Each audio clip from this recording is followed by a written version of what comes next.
The thing about rock bottom is that it's surprisingly quiet. After the screaming matches with Liam, the division of books and sorrow, the finality of a slammed door echoing in an apartment that was suddenly twice its size, there was just silence. A hollow, ringing quiet that I tried to fill with the clank of iron and the rhythmic hiss of a treadmill. That's where I met Chloe. She was a fixed point in the chaos, all controlled power and contained energy, moving from the squat rack to the pull-up bar with a grace that felt like a different language. We started with a nod, then a spot, then a shared grimace over a particularly brutal set of leg presses.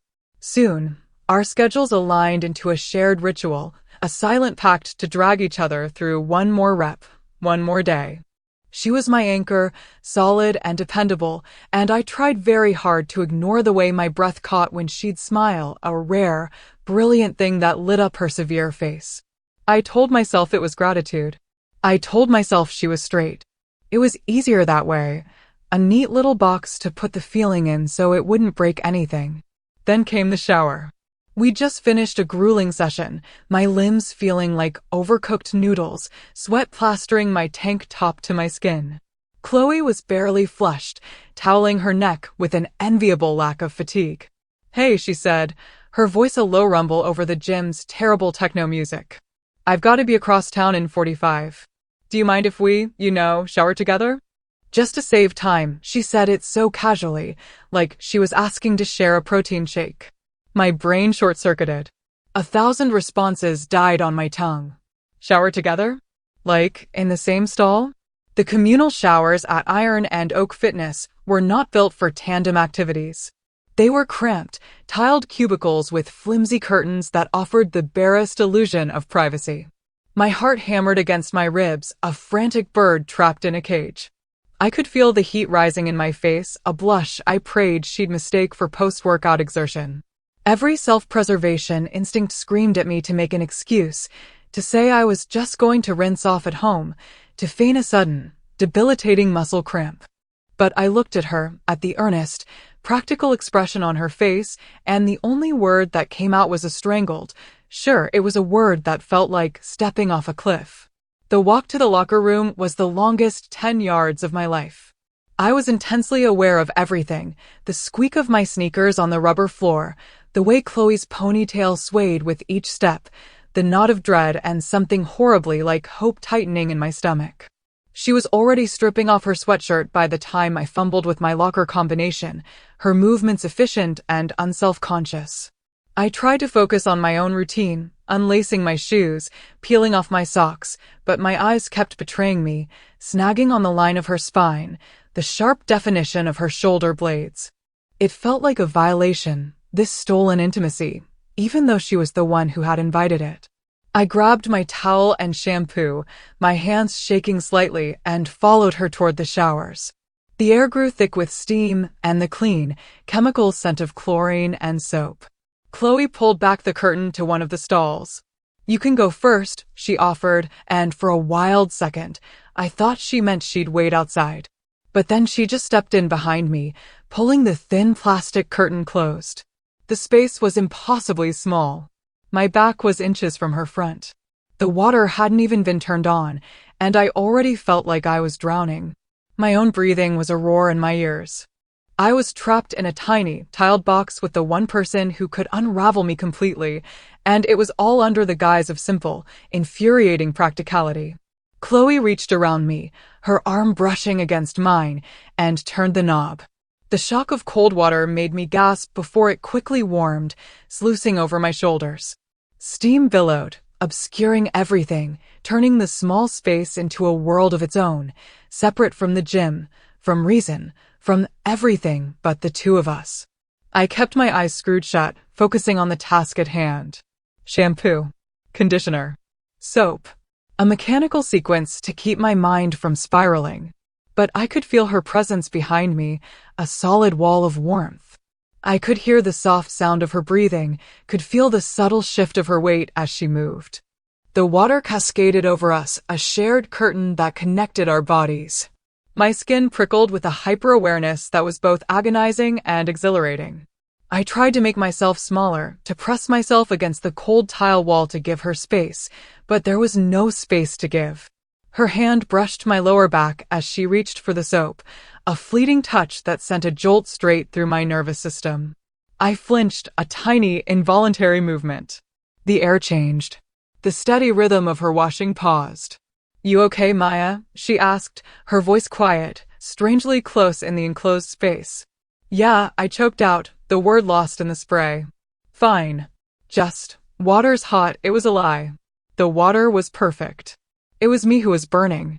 I finished rinsing my hair in a frantic rush, my movements clumsy, and practically lunged out of the stall, mumbling something about needing to grab my conditioner, which was a blatant lie since the bottle was still in my hand.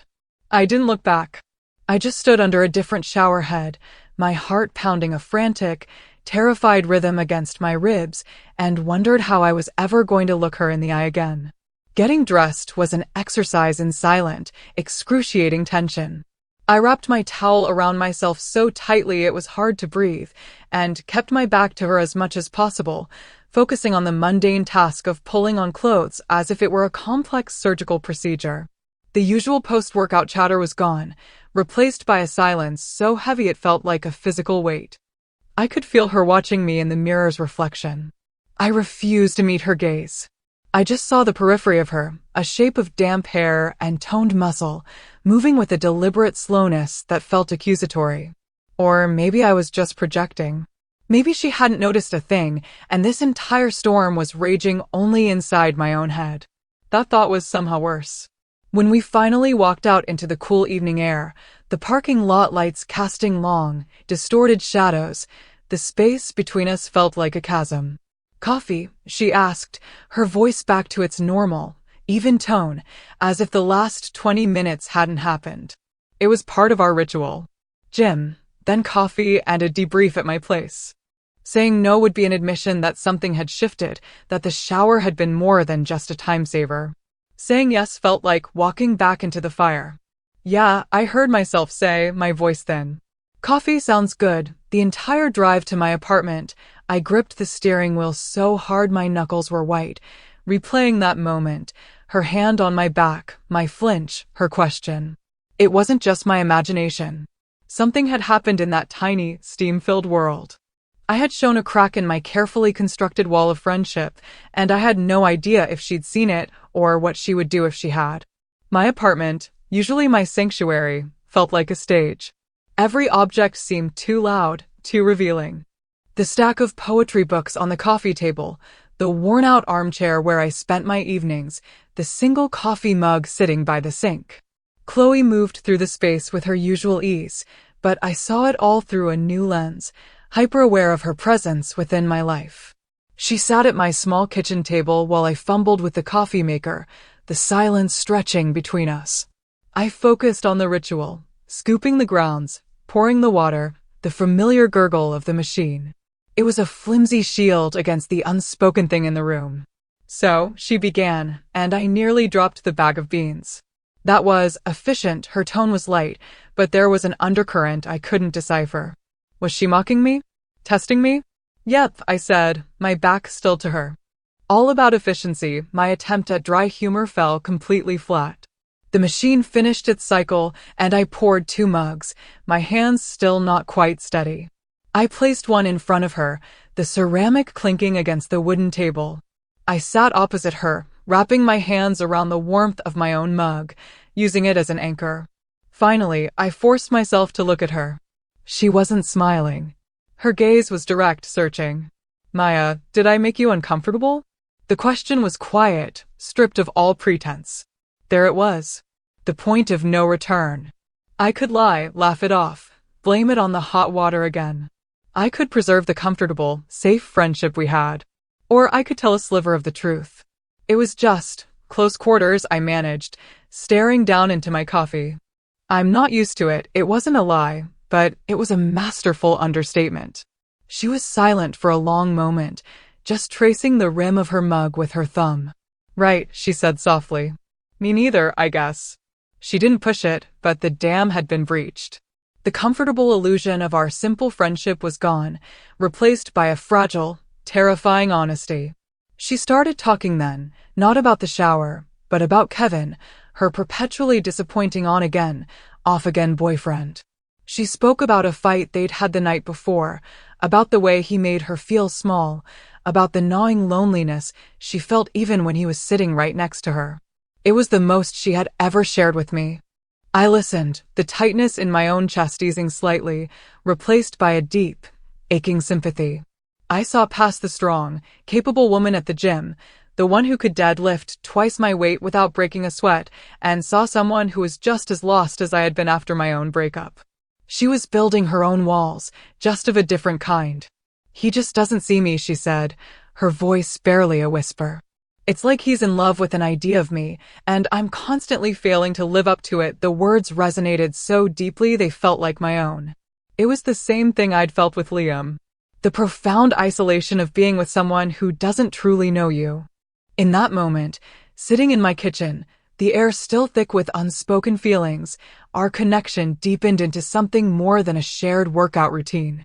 I was seeing her, really seeing her, and I had the terrifying, exhilarating feeling that she was, for the first time, trying to see me too. The shower had been a catalyst, a clumsy, accidental intimacy that had forced us to confront the space between us, and now, in the quiet aftermath, we were starting to fill it with something real. After that night, a subtle shift settled between us. The tension didn't disappear, but it changed its nature. It was less like a taut wire of anxiety and more like a low, humming current. We went back to the gym, back to our routine, but we were both more careful, more aware. A casual touch to spot a lift was no longer casual. A shared glance in the mirror held a new weight. I found myself deliberately creating distance, choosing a treadmill a few down from hers, finding a reason to use the locker room at a different time. I was terrified. The glimpse of vulnerability she'd shown me had made her more real, more attainable, and therefore infinitely more dangerous to my carefully guarded heart. I was building my walls back up, brick by painful brick, convinced that if I just kept her at arm's length, this feeling would eventually starve. I told myself I was protecting our friendship, but I knew I was just protecting myself from the inevitable heartbreak of wanting a straight woman who could never want me back. It was a lonely, exhausting process, being so close to the sun and forcing yourself to live in the shade. I started making excuses. A headache. A work deadline. A sudden, intense interest in early morning yoga classes on the other side of town. Each lie was a small betrayal, and I saw the confusion and hurt flicker in her eyes every time I canceled. She didn't call me out on it, not at first.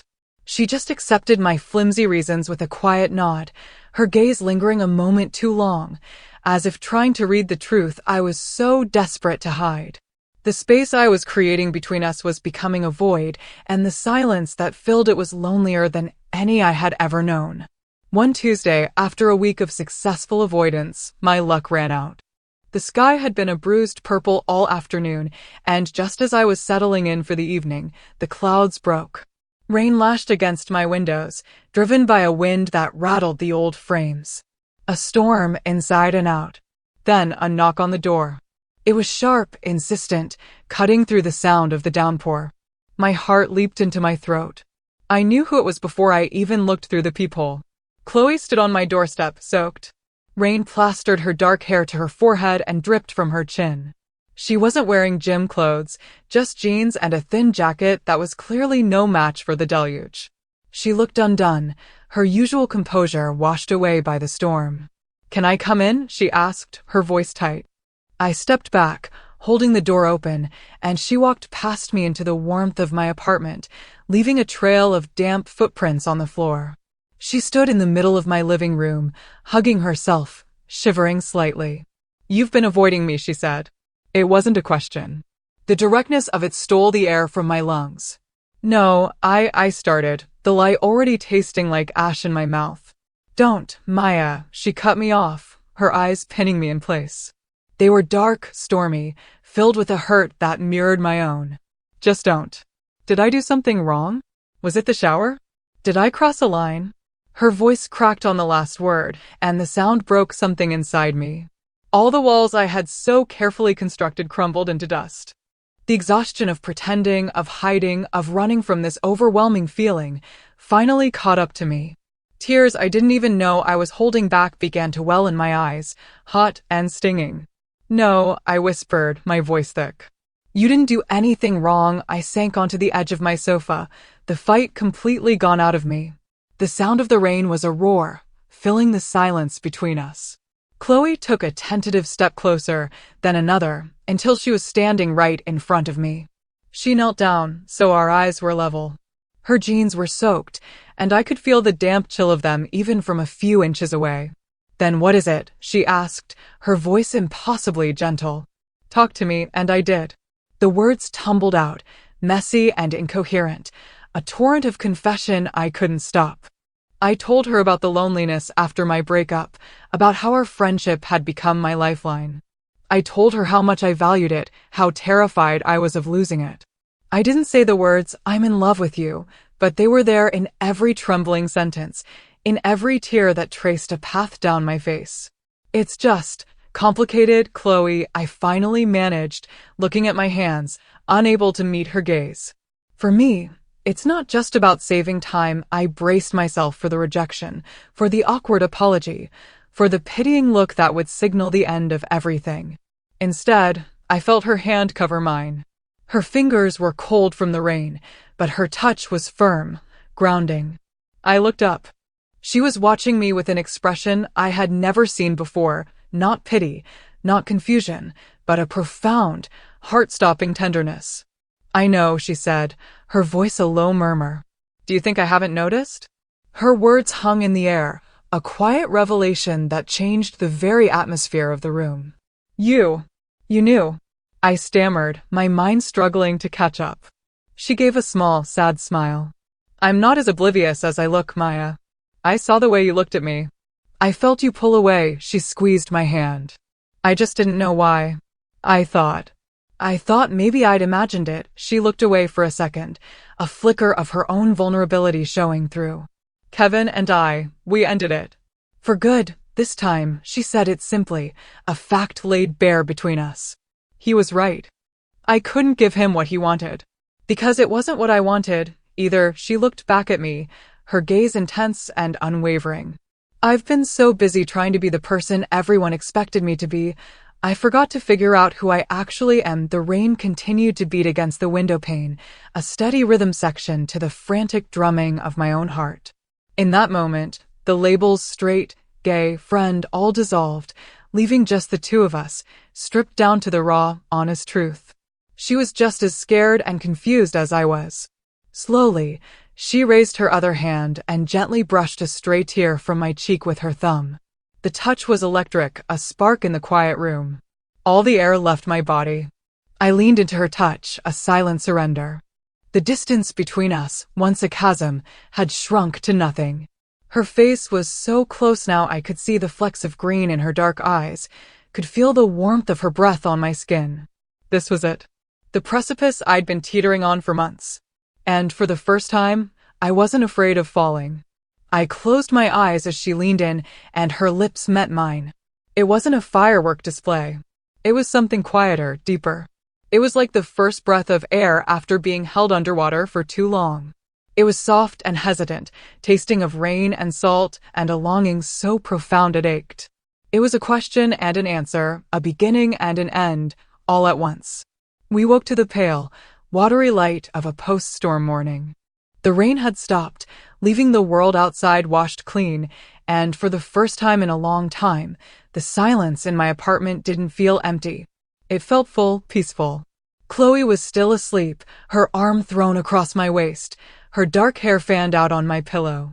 I lay there for a long time, just watching her breathe, memorizing the shape of her face in the dawn. The fear and anxiety that had been my constant companions for months were gone, replaced by a quiet, fragile sense of hope. This was real. Whatever this was, it was real. Eventually, I slipped out of bed, my movements careful so as not to wake her. I padded into the kitchen and started the coffee, the familiar ritual now imbued with a new, sacred meaning. As the aroma began to fill the small apartment, I felt her presence behind me. I turned, and she was leaning against the doorframe, wearing one of my old t-shirts, a sleepy smile playing on her lips. She looked younger, softer, all her sharp edges smoothed away. She didn't say anything. She just walked over to me, wrapped her arms around my waist from behind, and rested her chin on my shoulder. We stood like that for a few minutes, watching the coffee drip into the pot, my back pressed against her front. It was an echo of that moment in the shower, the same proximity, the same warmth, but this time there was no fear. There was no hiding. There was only a profound sense of coming home. I leaned my head back against hers, breathing in her scent, a mix of my soap and something that was uniquely her. We didn't know what would happen next. We hadn't talked about the future, hadn't defined what we were. But in the quiet calm of the morning, with the promise of coffee in the air and her arms around me, none of that mattered. We had saved some time, after all. An entire lifetime, maybe, stretching out ahead of us, waiting to be